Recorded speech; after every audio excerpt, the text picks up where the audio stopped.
Maman a dit, elle a travaillé si dur pour cela. Tu sais à quel point elle en avait besoin. J'ai dit, je sais. J'ai fait une réservation pour 20 personnes chez Cardwell ce même soir. Ma manager a porté un toast. Mon mentor a pris l'avion depuis Seattle. La fête de ma sœur s'était terminée avant même que la mienne n'arrive au dessert. Il y a des familles qui célèbrent tout et des familles qui célèbrent de manière sélective. La mienne avait un système que je n'ai pas compris jusqu'à ce que je sois assez vieille pour le voir clairement. Et au moment où je l'ai vu, j'avais déjà construit ma vie entière autour de l'idée de gagner ma sortie de ce système. J'ai 38 ans. J'ai un bon travail, un petit appartement sur Meridian Hill, et un certificat encadré du programme de l'État de l'Ohio qui m'a pris 4 ans et demi de cours du soir à terminer. J'ai aussi une jeune sœur nommée Petra qui n'a jamais, pas une seule fois dans sa vie d'adulte, organisé de fête pour elle-même car nos parents l'ont toujours fait pour elle. Je ne suis pas amère à ce sujet. Je suis précise à ce sujet. Il y a une différence et il m'a fallu beaucoup de temps pour l'apprendre. L'histoire que je veux vous raconter commence un jeudi d'avril, mais ses racines remontent bien plus loin que cela. Elle remonte à une table de salle à manger dans une maison sur l'avenue Crestwood à Cincinnati où une famille de 4 personnes s'asseyait pour dîner la plupart des soirs. Et 2 de ces 4 personnes étaient traitées comme si elles occupaient des catégories de poids de valeur humaine entièrement différentes. Je devrais vous dire qui je suis pour que vous compreniez avec quoi je composais. Mon nom est Rosalind Fairhaven et j'ai grandi en tant que la fille aînée de Denny et Marjorie Fairhaven dans une maison de style ranch beige avec une cour arrière qui descendait vers un fossé de drainage près duquel nous n'étions pas autorisés à jouer. Mon père était un estimateur de projets pour une entreprise de construction de taille moyenne.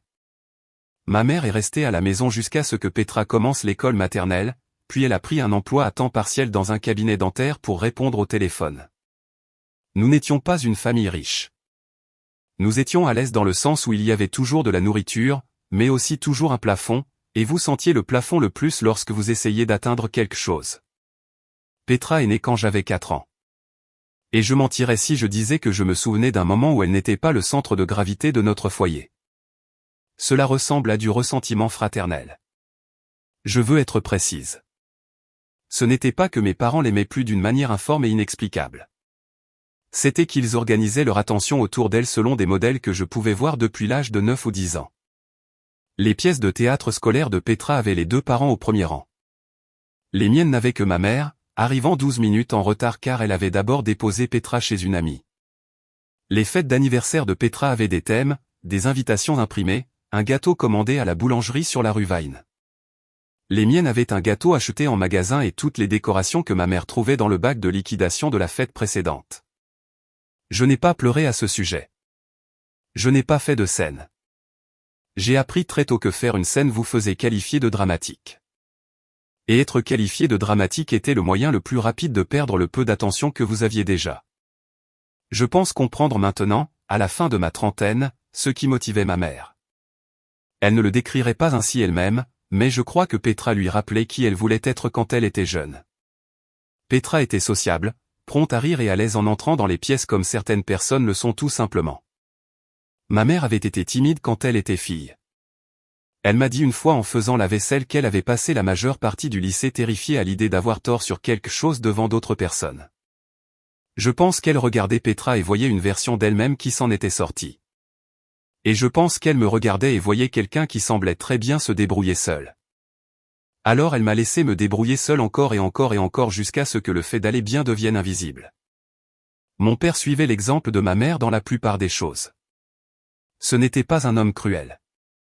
C'était un homme qui rentrait fatigué, s'asseyait dans son fauteuil et laissait l'organisation émotionnelle du foyer appartenir à quelqu'un d'autre.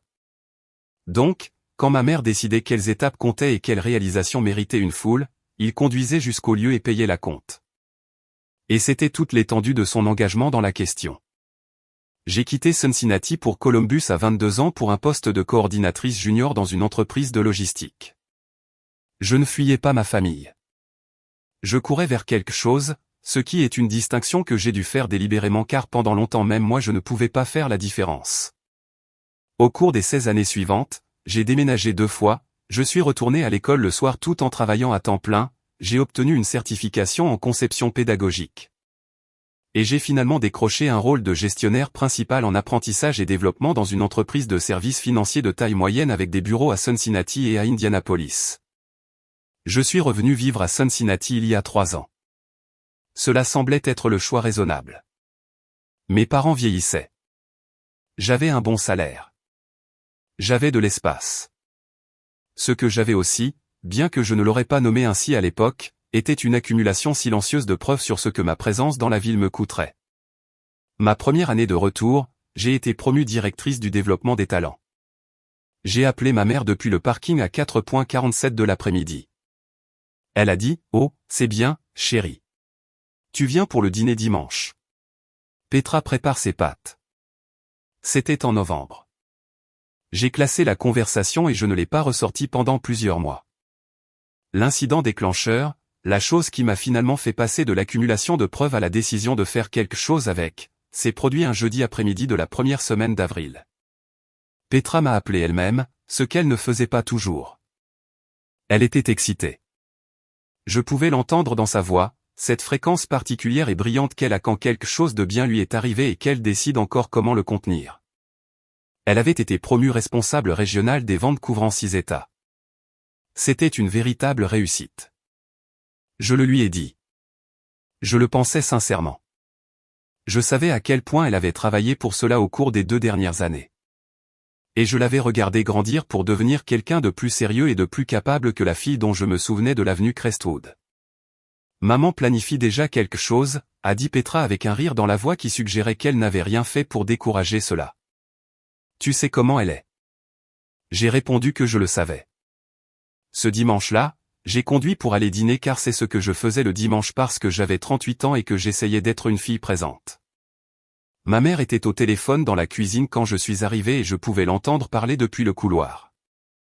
Alors, j'ai posé ma veste sur le crochet près de la porte, le manteau en laine bleu marine avec un 3e bouton manquant, celui que j'avais toujours l'intention de remplacer.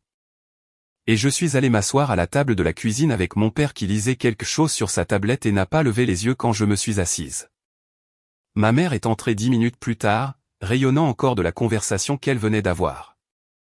Elle a posé un bloc-notes sur le comptoir, un bloc-notes jaune couvert de sa petite écriture bouclée, et elle a dit sans préambule, j'ai réservé la salle privée chez Harrington. Samedi 19, je pense à 40 personnes, dîner assis, centre de table floraux.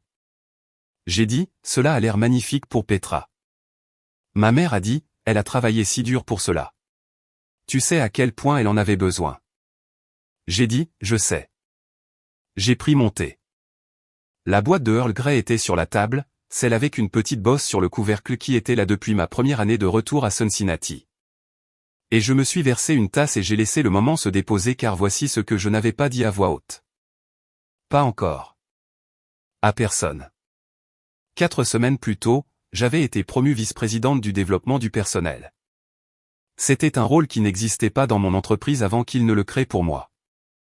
Il s'accompagnait d'une nouvelle équipe, d'une ligne hiérarchique restructurée et d'une augmentation de salaire de 23 400 $ par an. J'avais travaillé pour l'obtenir pendant 4 ans. J'avais passé 2 séries d'entretiens, y compris une qui nécessitait de prendre l'avion pour Indianapolis un mardi et de présenter un cadre de compétences de 30 diapositives à une salle de 7 cadres supérieurs. J'ai reçu l'offre un mercredi matin à 8h14 et j'ai pleuré dans ma voiture dans le parking pendant 11 minutes avant d'appeler qui que ce soit. Je l'avais dit à ma famille 3 semaines avant le dîner du dimanche. Ma mère avait envoyé une carte. Elle est arrivée un jeudi. Sur le devant, il y avait une aquarelle de tulipes. À l'intérieur, il était écrit de son écriture, si fier Rosalyn. Continue. 2 phrases. Pas d'appel. Pas de dîner. Pas de bloc-notes jaune. Je me suis assise à la table de la cuisine de mes parents ce dimanche-là et j'ai écouté ma mère décrire le fleuriste qu'elle avait choisi pour les centres de table de Petra, des roses et des pivoines blanches. Elle a dit cela parce que Petra adore les pivoines. Et j'ai réalisé quelque chose autour duquel je tournais depuis longtemps sans atterrir dessus. Cela n'allait pas changer. Non pas parce que mes parents étaient des monstres, non pas parce qu'ils ne m'aimaient pas, quelle que soit la forme que l'amour avait prise dans leur foyer. Cela n'allait pas changer parce qu'ils s'étaient organisés autour d'une histoire depuis si longtemps que cette histoire était la seule chose qu'ils savaient suivre. Et je pouvais soit continuer à arriver à cette table et attendre d'y être écrite différemment, soit je pouvais aller écrire la mienne. J'ai conduit pour rentrer chez moi cet après-midi-là avec la radio éteinte. Je n'ai pas pleuré. Je n'ai appelé personne. Je n'ai pas composé dans ma tête le discours que j'avais composé 17 fois au fil des ans et que je n'avais jamais prononcé. J'ai juste conduit. Et au moment où j'ai tourné sur Méridian Hill et me suis garé sur ma place de stationnement, j'avais pris une décision qui était si calme et si certaine qu'elle ne ressemblait pas du tout à une décision. C'était comme quelque chose que j'avais déjà fait. J'ai appelé chez Cardwell à 9 h le lendemain matin. J'y étais allé une fois pour le dîner de retraite d'un collègue, et je me souvenais de la salle privée à l'arrière. 12 tables, un éclairage chaleureux, une bonne acoustique, un personnel qui ne vous donnait pas l'impression de devoir vous dépêcher. La coordinatrice, une femme nommée Bridget, m'a dit que la salle était disponible le samedi 19. Je l'ai réservée pour 7.00. Vancouver. J'ai mis la confirmation de réservation dans le dossier vert que je garde dans le tiroir de ma cuisine à côté du reçu de ma carte de stationnement et du renouvellement de bail que je n'avais pas encore classé. Ensuite, je suis allé travailler. Au cours des 2 semaines suivantes, j'ai fait une liste. Pas une performance de liste, pas le genre que l'on fait quand on essaie de s'impressionner soi-même, juste un véritable compte rendu de qui dans ma vie avait été présent pour moi de la manière qui comptait. Ma manager, Diane Chin, qui avait passé 4 mois à monter le dossier pour mon rôle de vice-présidente avec les ressources humaines avant même que je sache que cela était discuté. Gilles Reyes, mon mentor depuis 7 ans, qui avait pris l'avion depuis Seattle pour ma première grande présentation dans cette entreprise et qui était resté 3 heures de plus que prévu juste pour faire le point avec moi. Nessa Okafor, ma plus proche amie de mes années à Columbus, qui avait conduit il y a 4 semaines pour m'emmener dîner quand j'ai reçu l'offre parce qu'elle a dit qu'une telle promotion méritait un témoin. Ma tante Cora, la sœur de mon père, qui était la seule personne de ma famille élargie qui m'avait jamais interrogé spécifiquement sur mon travail, pas seulement comment va le travail, mais qui avait réellement demandé, écouté et retenu ce que je lui disais d'une conversation à l'autre. J'ai également invité cette collègue qui avait fait partie du projet de cadre de compétences. J'ai invité 2 femmes de ma cohorte des cours du soir qui avaient terminé à peu près en même temps que moi. J'ai invité une ancienne subordonnée directe qui avait obtenu sa propre promotion il y a 3 mois en partie grâce aux choses que je lui avais apprises. Et j'ai invité 3 autres personnes qui avaient simplement, au fil des ans, été présentes d'une manière qui mérite d'être nommée. J'ai envoyé les invitations un mercredi soir. Le jeudi après-midi, j'avais 18 confirmations. Le vendredi matin, 20. Je n'ai rien dit à personne dans ma famille. Ce jeudi soir, 9 jours avant le dîner, je me suis assise à la table de ma cuisine avec mon ordinateur portable ouvert sur le plan de salle et je me suis arrêté. Il était 11.22 du soir. J'avais un verre d'eau auquel je n'avais pas touché, le dossier vert était ouvert devant moi et le curseur clignotait dans le champ de notes où j'essayais d'écrire quelque chose pour les toasts. Et je me suis simplement arrêté. Je me suis assise là et j'ai pensé à la carte aux tulipes. J'ai pensé à la voix de ma mère au téléphone. L'après-midi où j'ai appelé depuis le parking. Cette qualité plate, agréable, qui passe à autre chose, la façon dont elle était passée de ma nouvelle aux pattes de Petra. Dans le même souffle, j'ai pensé aux 14 fois où j'avais conduit jusqu'à cette maison sur l'avenue Crestwood depuis mon retour à Cincinnati, et à la proportion de fois où l'on m'avait demandé quelque chose de réel par rapport aux fois où je m'étais assise là comme une sorte de meuble. Présente et comptabilisée, et tranquillement ignorée. Et puis j'ai pensé, et si personne ne vient ? Pas les 20 personnes qui avaient répondu à l'invitation. Je savais qu'elles venaient. Je veux dire, et si, dans un sens plus profond, cela s'avérait être une performance pour un public qui ne regarde pas vraiment. Et si j'organise ce dîner et qu'il n'y a que moi, entouré de personnes qui sont là parce que je l'ai demandé, et que le vide que j'essaie de combler reste exactement là où il est ? Je suis resté avec cette pensée un moment. L'appartement était très silencieux. La bouilloire en cuivre sur ma cuisinière captait la lumière du plafond comme elle le fait la nuit quand tout le reste est sombre. J'ai pensé appeler Nessa, mais il était presque minuit et elle avait un enfant de 7 ans, alors je ne l'ai pas fait. J'ai réfléchi à ce dont j'avais réellement peur. Et la réponse honnête était la suivante. J'avais peur que la chose dont j'avais besoin d'être vue, spécifiquement par ma propre famille, n'arrive jamais, et qu'organiser un dîner avec 20 autres personnes soit une façon d'essayer de recevoir de la part d'étrangers quelque chose qui aurait dû m'être donné à la maison. J'avais peur que le dîner soit beau et significatif et que je passe quand même devant la maison de mes parents sur le chemin du retour et que je ressente la même douleur particulière. Et puis j'ai pensé, oui, probablement que cette douleur ne disparaît pas. Mais il y a 20 personnes qui ont dit oui en moins de 48 heures. C'est un fait. La carte sur mon comptoir comporte 2 phrases et pas d'appel. C'est aussi un fait.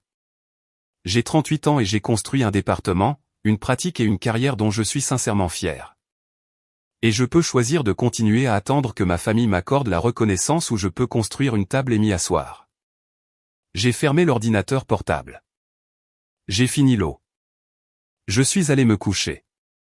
Samedi 19 avril. J'étais chez Cardwell à 5.30 pour parcourir l'installation avec Bridget. La salle privée avait été aménagée exactement comme je l'avais décrit. Des tables rondes pour la conversation, pas le style long banquet, avec de petites bougies votives au centre et un brin de quelque chose de vert. Du romarin, a dit Bridget, car j'avais mentionné que je voulais que cela ressemble à quelque chose de vrai et non à une fonction d'entreprise. Elle avait imprimé de petits marque-places avec les prénoms seulement. Elle avait réservé de l'espace à l'avant pour une zone debout où les gens pourraient parler. Diane est arrivée la première à 6.47. Elle avait amené son mari et une bouteille de vin que j'ai reconnue comme chère sans connaître l'étiquette. Elle m'a serré dans ses bras à la porte et a dit « J'attendais une raison de célébrer cela correctement ». Gilles m'a envoyé un message à 6.53 depuis le taxi.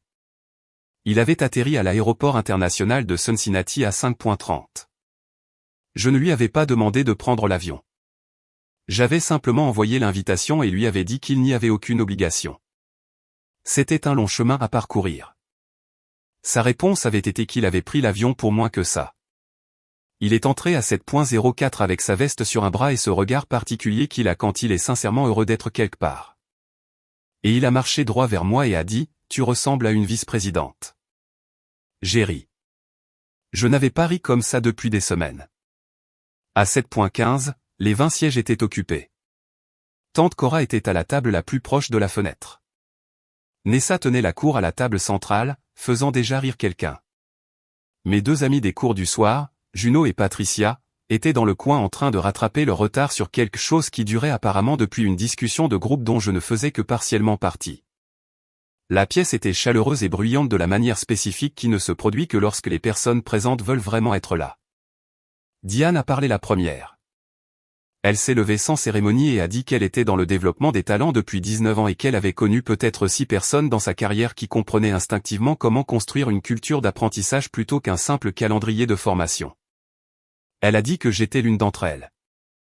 Elle a dit qu'elle avait passé 4 mois à monter le dossier pour mon rôle de vice-présidente et que chaque conversation qu'elle avait eue avec la direction confirmait ce qu'elle savait déjà, que j'avais été sous-évalué pendant 2 ans et que c'était simplement la correction. Gilles a suivi. Il a parlé de la première présentation qu'il m'avait jamais vu faire lors d'une conférence régionale à Columbus, à laquelle il a dit être allé en attendant pas grand-chose du créneau de l'après-midi. Il a dit que je m'étais levé devant une salle de 200 personnes et que j'avais livré 40 minutes sur la cartographie des compétences sans notes, et que le directeur assis à côté de lui s'était penché et avait demandé qui j'étais. Il a dit, je réponds à cette question depuis 7 ans et la réponse ne cesse de s'améliorer. Je n'ai pas pleuré pendant aucun de ces 2 discours. Je vais être honnête. J'en ai été proche 2 fois, mais je me suis retenu. Non pas parce que je jouais le calme, mais parce que j'étais sincèrement présente d'une manière dont je n'avais pas été présente à un dîner de famille depuis très longtemps, et je ne voulais rien en manquer. À 8.43, mon téléphone s'est allumé sur la table. C'était Petra. Je n'ai pas répondu à table. Je suis sorti dans le couloir près des toilettes, j'ai pressé mon dos contre le mur froid et j'ai décroché. « Où es-tu » a-t-elle demandé. « Au dîner » ai-je répondu. Une célébration pour ma promotion. Il y a eu une pause. Maman n'a rien dit à ce sujet. Maman ne savait pas, ai-je dit. Une autre pause. Je pouvais entendre des voix en arrière-plan. Sa fête qui touchait à sa fin. Le restaurant Harrington fermait la salle privée à 9.00. Il était 8.43. Ross, a-t-elle dit, et sa voix s'était transformée en quelque chose de plus prudent. Pourquoi n'as-tu prévenu personne ? Je l'ai dit à 20 personnes, ai-je répondu. Elles sont toutes venues. Elle est restée silencieuse un instant. Puis elle a dit, notre fête est pratiquement terminée. Elle a commencé à 6. J'ai dit, j'espère que c'était bien, Petra. Je le pense vraiment. Je suis fier de ce que tu as accompli. Elle a demandé, es-tu en colère contre moi ? Et voici ce que j'ai dit parce que j'y avais pensé sans le vouloir. La façon dont on pense aux choses quand on les porte depuis longtemps. Je ne suis pas en colère contre toi. Je t'aime, mais j'attends depuis longtemps que quelqu'un dans notre famille remarque ce que j'ai construit, et j'ai décidé d'arrêter d'attendre. Cela ne te concerne pas. Elle n'a rien dit pendant un instant. J'ai dit que je devais y retourner. Mon mentor avait pris l'avion depuis Seattle. Je l'ai entendu expirer. Alors il a pris l'avion. Oui, ai-je dit. Pour toi. Pour moi. Je suis retourné à l'intérieur. Gilles racontait une histoire que j'avais déjà entendue 2 fois et qui a fait rire tout le monde les 2 fois. Tante Cora parlait à Nessa comme si elle se connaissait depuis des années. Le romarin sur les tables avait donné à toute la pièce une légère odeur de quelque chose que je n'aurais pas pensé à nommer, mais dont je me souviendrai exactement. L'appel a eu lieu le mardi suivant. Ma mère a appelé à 9h17 du matin. J'étais à mon bureau. Je l'ai laissé aller sur la messagerie vocale, puis je l'ai écouté pendant ma pause déjeuner. Le message durait 4 minutes. Elle a dit qu'elle ne savait pas que j'avais planifié quelque chose. Elle a dit qu'elle serait venue si elle avait su. Elle a dit qu'elle ne comprenait pas pourquoi je ne le leur avais pas dit et que cela lui donnait l'impression que je les excluais exprès. Et ne savais-je pas qu'elle était fière de moi parce qu'elle l'était, elle a juste. Et ici elle a fait une longue pause. Elle a juste dit qu'elle ne savait pas toujours comment le montrer de la manière dont j'en avais besoin. Cette dernière partie était la chose la plus honnête que je l'avais entendu dire en 15 ans. Je suis resté avec ça. Je l'ai rappelé ce soir-là. Je n'ai pas fait de discours. Je n'ai pas livré les preuves accumulées d'une vingtaine d'années. J'ai dit, maman, quand tu as annoncé la fête de promotion de Petra et que j'étais assise à 3 pieds de distance, tu ne m'as pas demandé une seule fois comment je me sentais à propos de ma propre promotion. Elle datait de 4 semaines à ce moment-là. J'avais besoin d'être célébré par des personnes qui seraient vraiment présentes. Alors, j'ai trouvé ces personnes. Elle est restée silencieuse. Je ne te demande pas de te sentir mal, ai-je dit. Je te dis ce qui s'est passé parce que je pense que tu devrais le savoir. Elle a dit, je ne m'en étais pas rendu compte. Je sais que tu ne t'en étais pas rendu compte, ai-je répondu. C'est la partie qui a été difficile. Nous avons parlé pendant encore 20 minutes. Ce n'était pas une résolution. C'était le début de quelque chose de plus honnête que ce qui avait existé auparavant. Elle a un peu pleuré. Pas moi. Je me suis assise sur mon canapé avec un certificat encadré de l'école du soir visible de l'endroit où j'étais assise. Il est sur le mur à côté de l'étagère dans un simple cadre noir que j'ai acheté à la quincaillerie.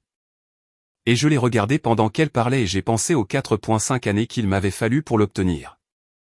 La plupart d'entre elles invisibles pour les personnes qui étaient censées prêter attention. Mon père a appelé 2 jours plus tard. Il a été plus bref à ce sujet. Il a dit, ta mère m'a dit ce que tu as dit. Je pense que tu avais raison. Je suis désolé que nous n'ayons pas été là. 5 phrases. Ce n'était pas un homme de longue conversation, mais c'était plus que ce que j'avais attendu de lui, et je l'ai pris. Petra m'a envoyé un message le jeudi.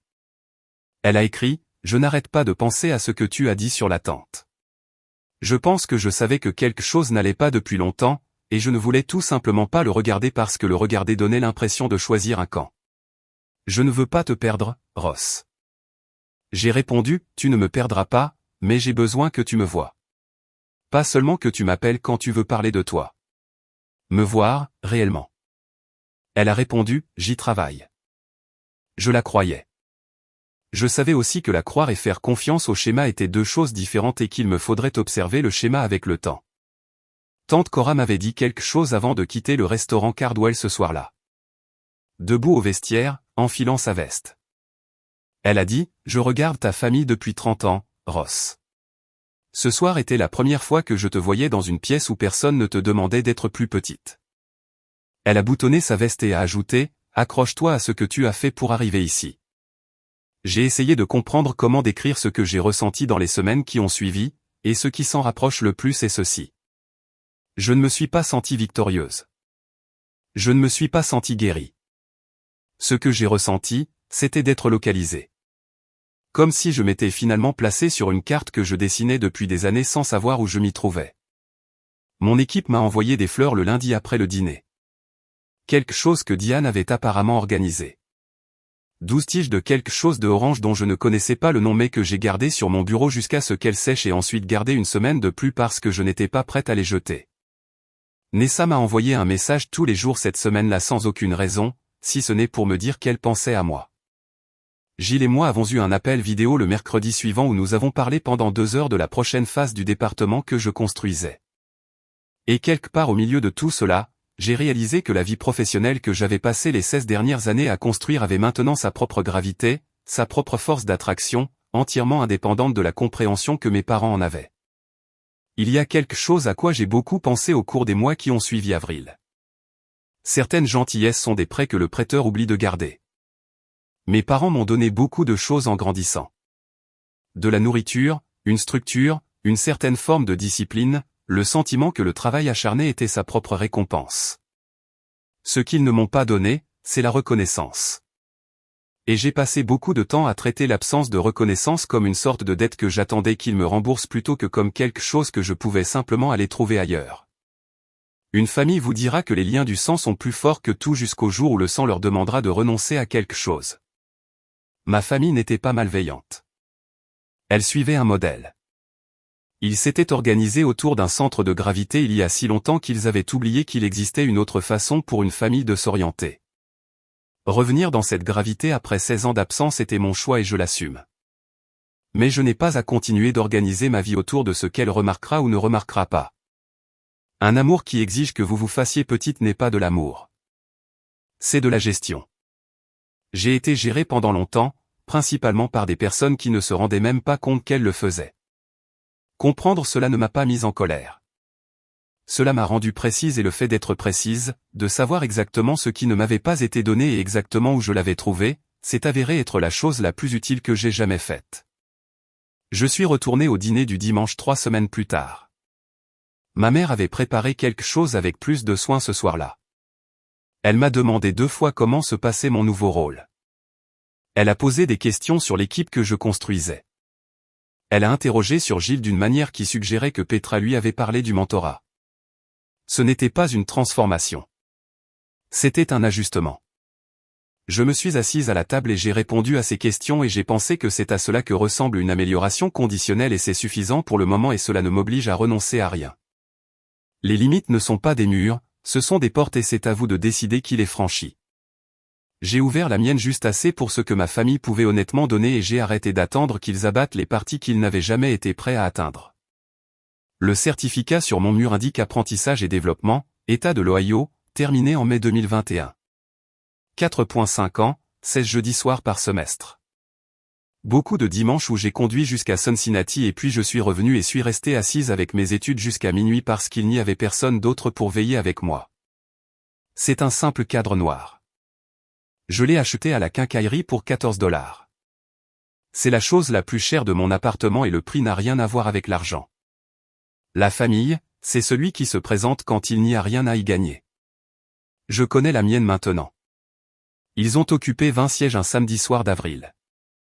Certains d'entre eux me connaissent depuis des années.